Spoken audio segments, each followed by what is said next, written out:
Nga, dapat mamasyal kayo doon. At maluwang yung LGU property doon. Dinidevelop namin, may mga pagkuhanan ng tubo o na ginagawa namin suka. At may mga naibigay na rin ang national agencies yung pagpitpitan ng tubo na modelo na hindi na kagaya yung dati na napakalaki yung makina.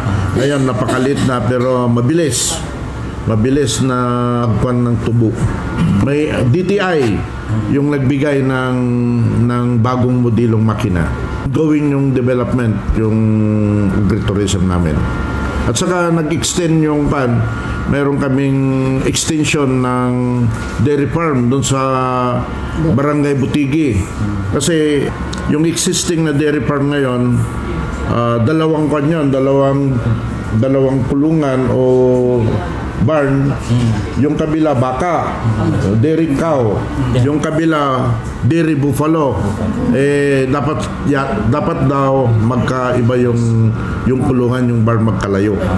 So tapos na yung bagong kulungan doon, ililipat ng province yung Labaw.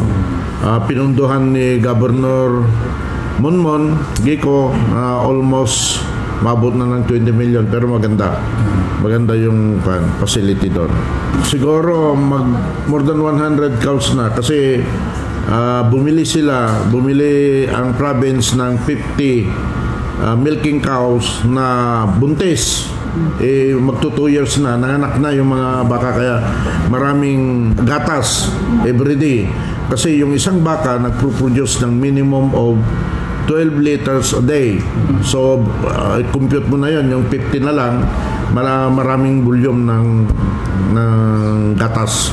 Iba pa yung gatas ng buffalo.